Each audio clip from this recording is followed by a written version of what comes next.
Today, I am answering the question, how do I get blurbs for my book?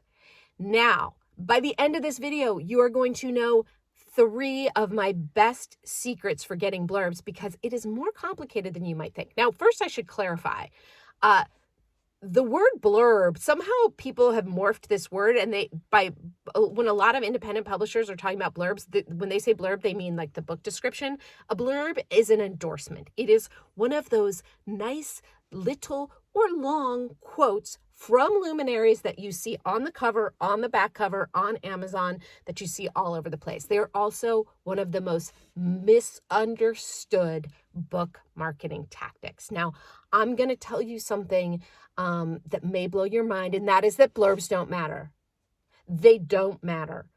Think to your book buying experiences. Have you ever bought a book because of the blurb?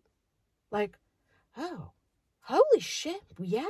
John Smith blurb that? I better buy it. Nobody does that. Blurbs are simply sort of social credit and validity, and they show our legitimacy and all of these things. But as an author and as a publisher of many authors, I have both experienced and seen how misunderstood they are.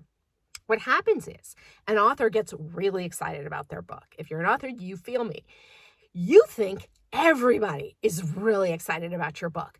You think, you know what, I'd really like, let's say, Elizabeth Gilbert and Glennon Doyle and Brene Brown to blurb my book. The problem is millions of people all over the world are thinking the same thing. So what you think is, well, I know millions of people are thinking that, but if they read my book, they're going to want to blurb mine. The problem is Glennon, Elizabeth, Brene, and everybody else, they already have a long list of really good friends who want them to blurb their books. And I know this because I am certainly not Elizabeth Gilbert, Glennon Doyle, Brene Brown, or any of those people, and I have that.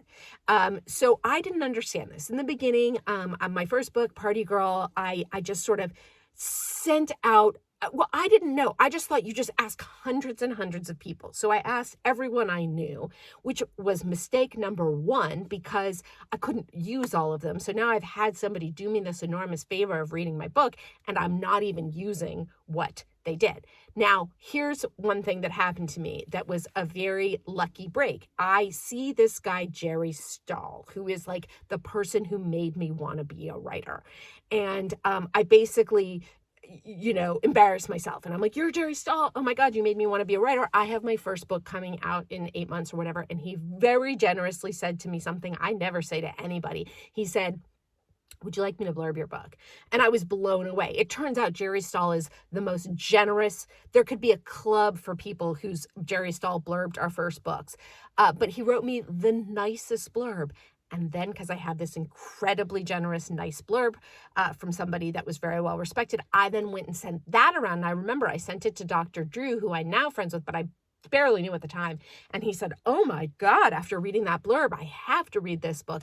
And then I got a blurb from him, and it sort of went from there. Now, what I didn't understand is I was so excited about my book, I thought, well, it's just a great honor for people to be able to blurb my book. It's not an honor. I was so ungrateful. I just sort of took it for granted that people would want to do that. And it's only then people started to come to me to blurb their books, and I started to see in them the same sort of ugly behavior I hadn't recognized in myself. I remember, this is who taught me, Lisa Smith, who's now a good friend of mine, asked me to blurb her book, Girl Walks Out of a Bar.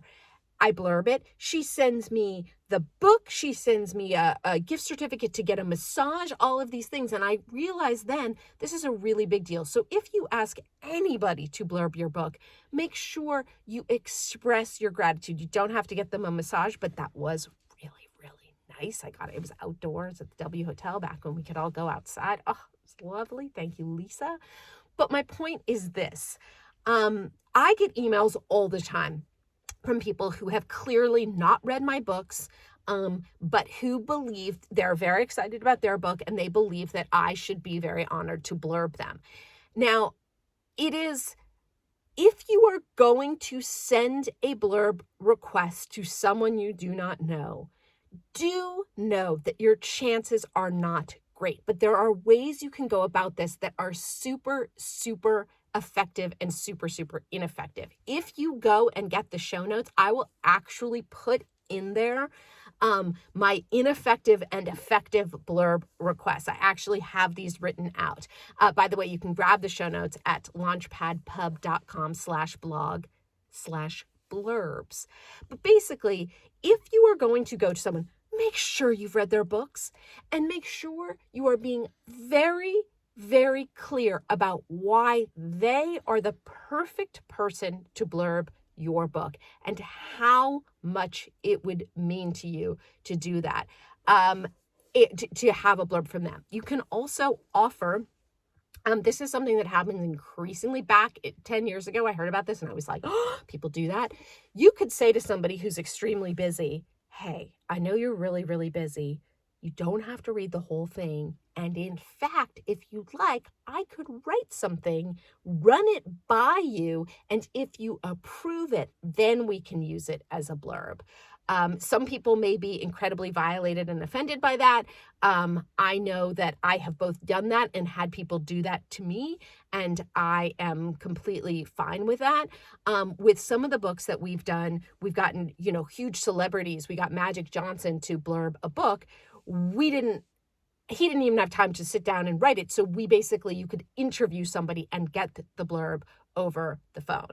But I also think, let's say you have a book coming out in a year and you want to get big names to blurb your book.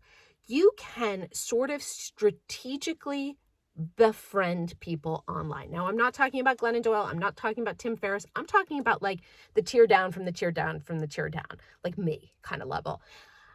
If you want somebody who is just, say they're not famous, but they're a New York Times bestselling author, they're a TEDx speaker, whatever it is, start stalking them in a very gentle, kind, loving way online. Start following them. Start subscribing to their newsletters. Start reviewing their podcasts. Start joining their paid communities, whatever you can do, and start responding. It is really, you'd be shocked how much you can be noticed. I have people that I have helped tremendously because they just started popping up in all the places.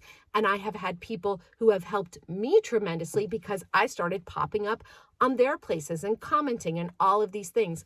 So let's say this is like an influencer who you've developed a relationship with over the years.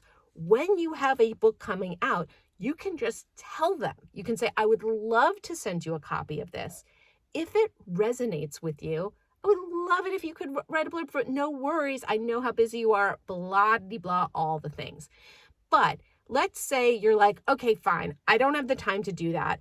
I don't know any New York Times bestselling authors or TEDx speakers or influencers or whatever it is. Your next best bet is somebody who is an expert in your field. And maybe that's a professor you had from college. Maybe, we did a book on franchises. And so the franchising experts that we got blurbs from are not, bold-faced names that anyone else is going to know, but in the franchising world, everybody knows them. So it's basically, you just want, this is what we do with Launchpad. We only require our clients to have one blurb because we put that on the back cover. Anything else is extra credit. Darren Prince, the client who had Magic Johnson blurbing his book, he literally got so many blurbs that we filled the entire back cover and then 12 more pages in the book. But it's not necessary. I think one of the reasons people think blurbs are so important is that it's kind of fun to get a blurb. It's kind of like, hey, let's talk about how great I am. So if that's something that is fun for you, absolutely go and gather them. But please, please don't let it stress you out. It is not required. And let's say you've got some influencer who you can call in one favor with. Do not blow it on the blurb. Wait until your book is out. Ask them to post about it, send out a newsletter about it, whatever it is. So that is how you get blurbs for your book. If you liked this video, If you're watching it on video, please give it a thumbs up, hit subscribe. Do go watch the other videos about building your brand with a book. And if you are listening to this on the podcast, dear God, I love you. Please don't forget that you can DM me your questions for me to answer. Just DM me at Anna B. David on Instagram, and I will see you / talk to you next time.